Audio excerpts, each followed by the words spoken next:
देखो इस क्वेश्चन में क्या लिखा हुआ है, find x if x plus log base पे 6 1 plus 2 to the power x is equals to x log base पे 6 3 प्लस लॉग बेस पे 6 12। इसमें हमें मेन फाइंड क्या करना है, हमें एक्स की वैल्यू कैलकुलेट करनी है। तो हम स्टार्ट करते हैं, बेसिक की क्वेश्चन है, एक्स की वैल्यू इजीली कैलकुलेट कर सकते हैं। तो एक्स प्लस लॉग बेस पे आ गया 6 1 plus 2 to the power x, ये मैंने LHS लिख दिया। अब RHS में देखो मैं सॉल्व कैसे करूँगा, दोनों का बेस 6 है, इसका मतलब मैं दोनों को लॉग की प्रॉपर्टी लगा सकता हूँ, लेकिन यहाँ पे x लिखा है। ठीक है, तो एक लॉग की ये प्रॉपर्टी होती है कि अगर ऐसा लिखा है, फॉर एग्जांपल 3 log ऐसा अगर लिखा हुआ है, तो ये जो पहला नंबर रहता है ना, इसको मैं इसकी पावर में लिख सकता हूँ। जैसे मैं इसको ऐसे लिख सकता हूँ, 3 log 7 किसके बराबर हो जाएगा, log 7 की पावर 3, मैं ऐसे लिख सकता हूँ। अब ऐसे यहाँ पे जो टर्म लिखा है एक्स लॉग बेस पे 6 और यहाँ पे 3, तो ये जो एक्स है मैं एक्स को पावर पे चढ़ा सकता हूँ, तो ये कितना बन जाएगा, log 6 3 की पावर में एक्स। ठीक है, तो मैं इसको ऐसे लिख सकता हूँ,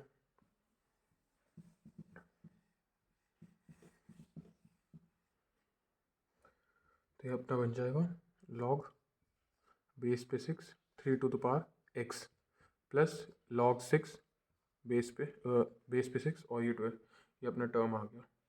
इसके आगे हम सॉल्व करते हैं। अब देखो ये तो ऐसे ही रहेगा एग्जैक्ट, सेकेंड वाला एक्स प्लस लॉग बेस पे 6 1 plus 2 to the power x.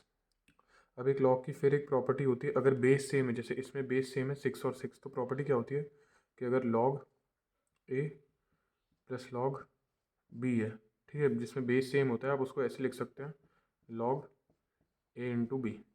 तो इसमें बेस सेम है, दोनों का 6 है, तो मैं क्या लिख सकता हूँ, ए इंटू बी, मतलब मैं क्या लिख सकता हूँ इसको, लॉग बेस पे 6 ए इंटू बी। ए इसमें क्या हो जाएगा अपना 3x बन जाएगा ए, और बी अपना कितना हो जाएगा 12, तो अपना आ गया 12। ठीक है, यहाँ तक तो मैंने सॉल्व कर लिया इजी। इसके आगे प्रोसीड करते हैं।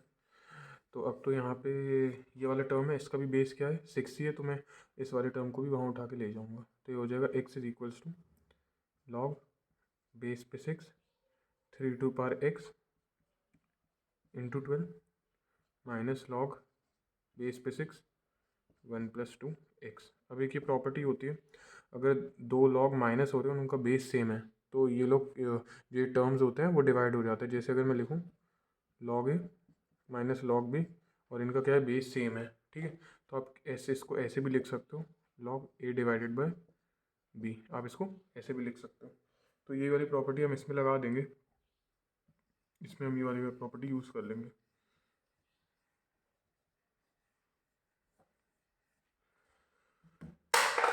तो इसको हम क्या लिख सकते हैं, x is equals to log base पे 6, और ये हो जाएगा 3 की पावर एक्स इंटू 12 और divided by 1 plus 2 to power x.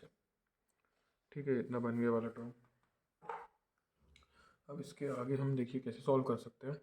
हमें लॉग रिमूव करना पड़ेगा। देखिए लॉग रिमूव करने की प्रॉपर्टी क्या होती है, जैसे मान लीजिए ऐसा कुछ टर्म लिखा है, लॉग बेस पे समझ लीजिए 3 है, और लॉग बेस पे 3 4 इज इक्वल्स टू 8, मैंने ऐसा लिखा। अब मेरे को इस पे से लॉग समझ लीजिए रिमूव करना है, तो मैं इसको कैसे लिखूँगा, 4 को मैं यही लिखे रहने दूँगा, 3 चला जाएगा इस तरफ, और जो उधर नंबर लिखा था वो चला जाएगा पावर में। ठीक है, ये वाली प्रॉपर्टी होती है कि मतलब अगर ऐसा लिखा है लॉग बेस में a b is equals to c, तो आप इसको कैसे लिखोगे, b is equals to a की पावर सी, आप ऐसे इसको लिख सकते हो। तो इसी को मैं यहाँ यूज़ करूँगा। तो जो ये वाला टर्म है ये तो ऐसे ही रहेगा, 3 की power x into 12 upon 1 plus 2 की पावर एक्स, ये तो सेम ऐसे ही रहेगा। ठीक है, लेकिन यहाँ से जो टर्म था 6 वो चले जाएगा और एक्स उसकी आ जाएगा पावर में। इतना तो हमने सॉल्व कर लिया। अब इसके आगे हम प्रोसीड करते हैं। कुछ लॉ की प्रॉपर्टीज जो मैंने आपको बता दी है जो इस क्वेश्चन में यूज़ हो रही हैं। देखिए इसके बाद हम क्या कर सकते हैं, हाँ ये कैंसिल आउट हो जाएगा अगर हम इसको ऐसे लिखे। इसके बाद 6x पहले से लिखा हुआ था, 3x वाले टर्म को यहाँ पे ले जाकर डिवाइड कर दें, ये बच जाएगा 12 अपॉन 1 प्लस टू की पावर एक्स। अब ये जो टर्म है हम इसको कैंसिल कर सकते हैं, ये कितना आ जाएगा, टू की power x is equals to 12/1 plus two की पावर एक्स। अब यहाँ से इसको सॉल्व करना इजी हो जाएगा। देखो आप क्या करो, जो आपका टू की पावर एक्स है, टू की पावर एक्स को आप कोई भी वेरिएबल मान लो, जैसे हम लोग मान लेते हैं के, ठीक है। तो यहाँ से आपकी इक्वेशन क्या बन के आएगी, टू की पावर एक्स से आप इस इक्वेशन को क्या लिख सकते हो कि के इज इक्वल्स टू 12/1 प्लस और टू की पावर के को, टू की पावर एक्स को फिर से के, ये आपकी क्या बन गई इक्वेशन। अब हम इसको फर्दर सॉल्व करेंगे तो के की वैल्यू निकल के आएगी और फिर उसी से हम लोग एक्स को कैलकुलेट कर लेंगे। तो इसको हम जब सॉल्व करेंगे तो हो जाएगा k into 1 plus k is equals to 12।